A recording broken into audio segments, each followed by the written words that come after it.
From the BBC World Service, in association with ABC and All India Radio, this is Stumped. Hello and welcome to Stumped, your intercontinental hit of news, features and debate from the quirky world of cricket. I'm Alison Mitchell in London, where it's half-term holidays for the school kids over here, so half-term means a house full. At the moment, I've got my brother and my niece and nephew staying with me for a few days, so we'll be out and about exploring London, which is sort of gearing up for Halloween at the moment. Lots of spooky pumpkins and ghosts and ghouls in the windows of people's houses as you walk around the streets, but we're also enjoying the early starts to keep on top of the Cricket World Cup, of course, the T20. Hello from Sydney, Jim Maxwell here. And whilst Duckworth Lewis and the World Cup have been having a bit of fun in the last few days, I've been down in Bowral at the Bradman Museum, where the ABC is putting together a documentary tracing the lives of Tendulkar and Bradman when they were youngsters. And look out for that when it comes out in the new year. And I'm Charu Sharma for All India Radio. I remember going back for Stumped to Bowral many years ago. It was a wonderful trip. But I am in Bangalore one more week before I disappear for a few weeks. Luckily, the weather has taken a turn for the better. No more rain, a little bit of sunshine. It's getting cooler as well. But of course, all eyes and ears on the T20 World Cup, where we did see the match for the ages. I suppose we'll feast on it. But there's even bigger news, if possible. The women in India should be delighted, and I suppose women around the world, because the BCCI has sent out a tweet saying that there will be now equal pay for all match fee for women and men. Couldn't have been bigger, better news for the women, especially in India, and I suppose women cricketers around the world. Yeah, that was huge news about India's women, wasn't it? And I've just seen Mitali Raj has tweeted about it, saying this is an historic decision for women's cricket in India. She says the pay equity policy, along with the women's IPL next year, we are ushering into a new era for women's cricket in India. So that is huge indeed. And of course, coming off the back of an enormous India-Pakistan men's encounter in the T20 World Cup. I mean, how was that at the MCG? I mean, when India and Pakistan face each other, well, we're rarely disappointed. I mean, OK, sometimes the hype exceeds the action on the field of play, but not this time. I don't think any of us could have envisaged quite what we saw when those two teams met at the MCG. With 3 balls left, India needed 13 to win. But Pakistan wilted, and India, inspired by Virat Kohli's 82 from 53 balls, won off the very last ball of the match. And I loved Corbin Middlemas's commentary on ABC Grandstand, and that was on TMS here in the UK, because he described the eruption of the Indian fans at the end as volcanic joy, which really did sum it up. And Virat Kohli had a tear in his eye, Charu, which you just rarely see. I wonder what were your own emotions as you were watching all of that unfold? Well, I must confess, being a bit of a veteran, I didn't have a tear in my eye, but what a match. Could you have written a better script? No one could have. And that final over, just how dramatic was it? I don't think people are giving enough credit to this thing called, dare I mention it, good fortune.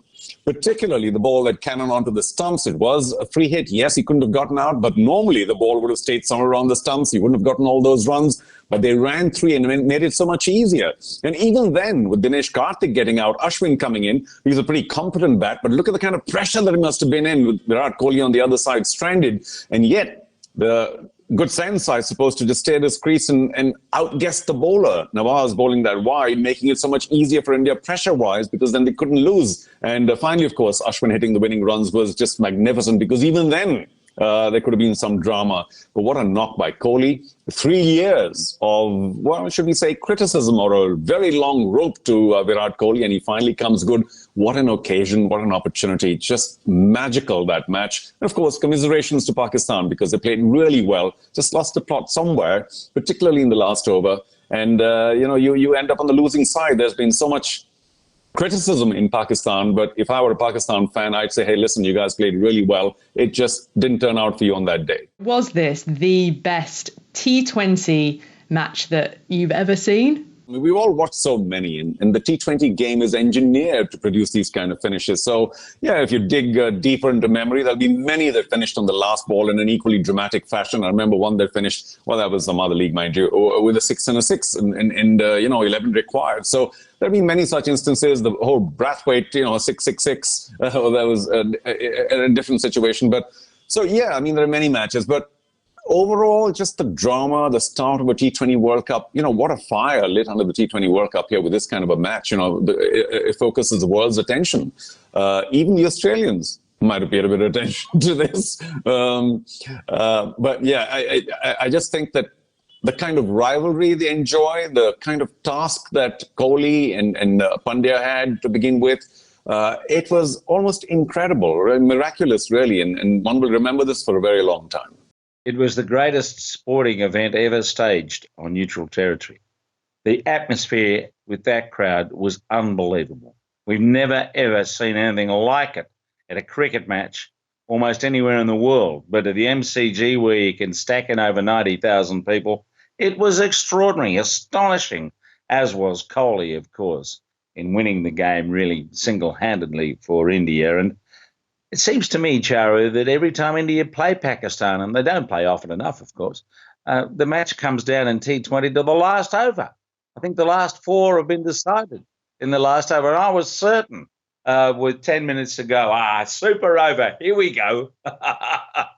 Well, let me assure you, it is a coincidence. It's not engineered. But just a short while back, you might remember, India lost to Pakistan by 10 wickets. Their opening combination just knocked off all those runs. And, of course, the Asia Cup losses as well. So it's not all one-sided. I think, it's generally evenly contested. And there's no doubt that Pakistan have gone into the T20 World Cup with a really good bowling side, at least in batting as well. They're a pretty complete unit. So they'd be particularly disappointed going down to India, which is a team where we were talking about some little holes here and there in terms of the team balance, particularly in the fast bowling department. So overall, many neutrals might have considered Pakistan to be favourites. So this was a bit of an upset by India.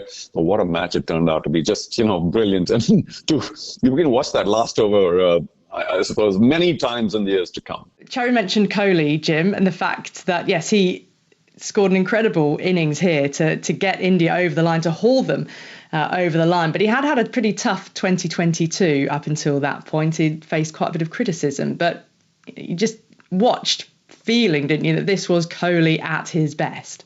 Yes, he was on the stage. He was clearly enjoying it, and he got away. I mean, that's the most important thing with players like Kohli, that you get a start. You don't get a first ball LBW or run out or something, and he's maintained that form against the Netherlands in the next game. So it's a very pleasing aspect, obviously, for India, but I think for all of us, because it's one of the great sights of the game to see this maestro at his best, clinking the ball over the field, through the field, over the boundary, which he's very capable of doing.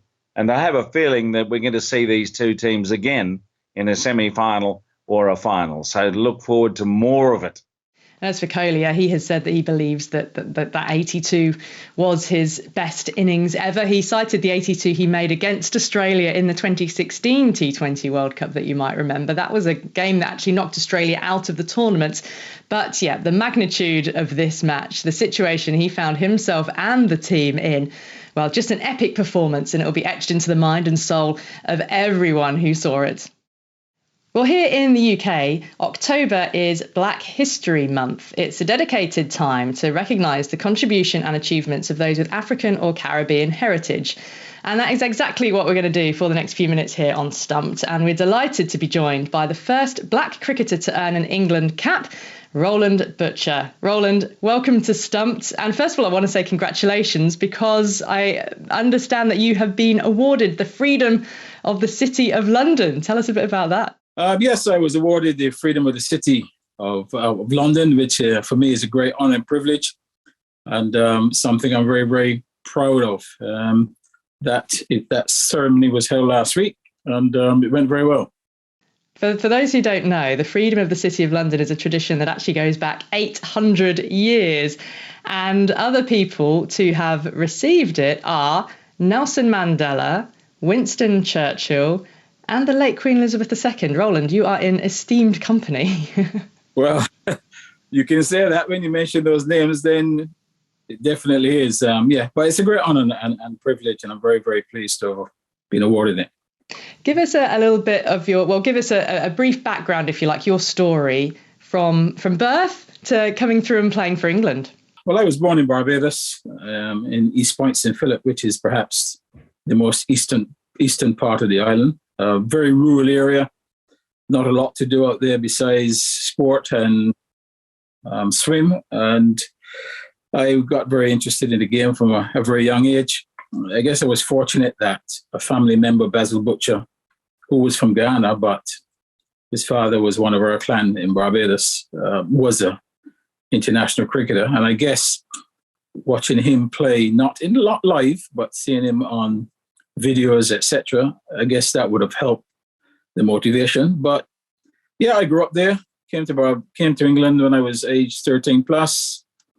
Again, went to another rural area in Stevenage in Hertfordshire and really got an opportunity to develop there and play for the club, and then moved on to Gloucestershire as a youth player, where I was recommended by someone from our club who went to work for Gloucestershire. And then I was sent to Lords for a trial for the MCC Young Professionals, where I met the infamous or famous Ian Botham. We were there together. Spent 2 years at MCC, and obviously being at Lords, where MCC is based, Middlesex are based here as well, so they get a good chance to see the players on offer.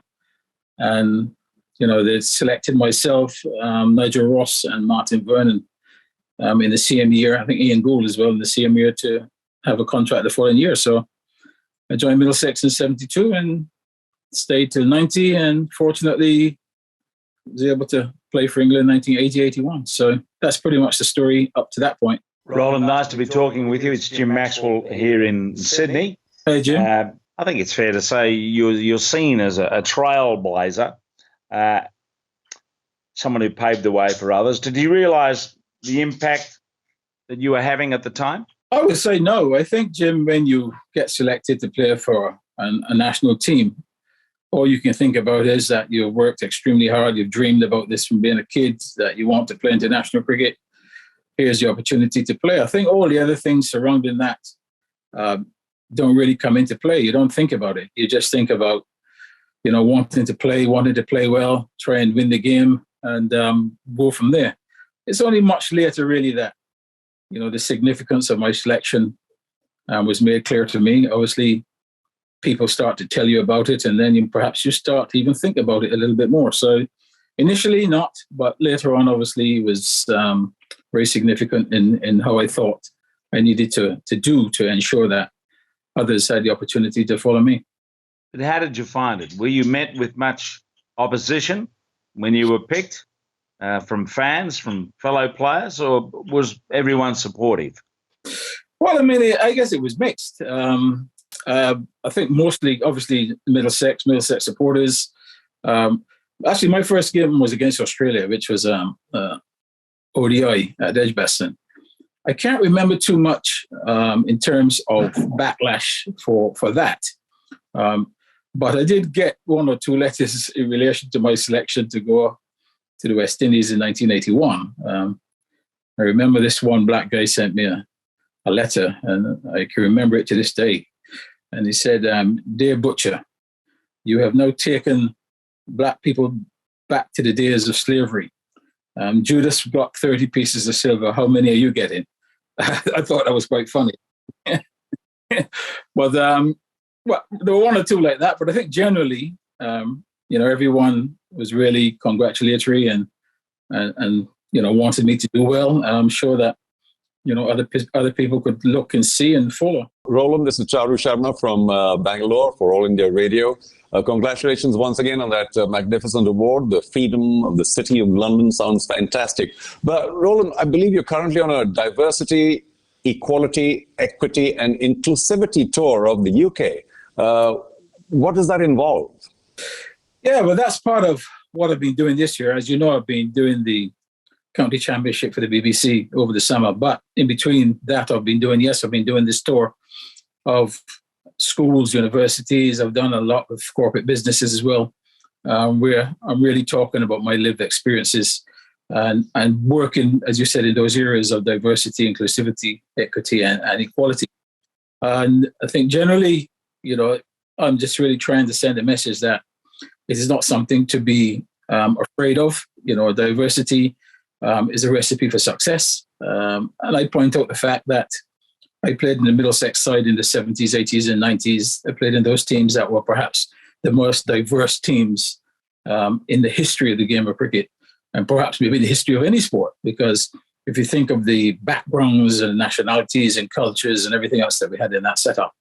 And I believe that that was a recipe for our success. And as you know, during that period, we were extremely successful. So I'm trying to spread the message that, people need not be afraid of diversity. It really is an asset. Roland, you mentioned coaching, and 4 years ago, when you were with us on Stumped, we've dug it out of the archives, you did mention that Black and Asian coaches aren't quite trusted to do as professional a job as the others. Do you still believe that to be the case, or have things changed? I don't think a lot has changed. I'm hoping that it will change as a result of what's taken place, but you've only got to look at the setups, and you will see that there are very few coaches, very few managers in any sport, not just cricket. Football, for instance. I went to a function last week for the professional footballers, the Black Professional Footballers Partnership, and they're campaigning for the same thing, because in the Premier League, you've got 43% of the players are Black. But when it comes to management and coaching, etc., that comes down to 4.4%. So you can see that even though the Premier League populated with top-class Black players, they're not represented either on the touchline or in the boardrooms, etc. So a lot hasn't changed, and that's the case with more sports. And it needs to change because, as I said, I think diversity is something that has worked for me. I know it has worked. And I believe that, given the opportunity, that there are a lot more minorities that can certainly step into those important roles. And that in itself will then give motivation to others to believe that, that they can achieve as well. And at the end of the day, the entire country would benefit. That is Roland Butcher, who was the first Black cricketer to play for England. Well, that was all we've got time for on this week's Stumped. So my thanks to Jim Maxwell and Charu Sharma, and to all of you for listening, and we'll see you again next time. Till then, bye-bye. From the BBC World Service, in association with ABC and All India Radio, this is Stumped.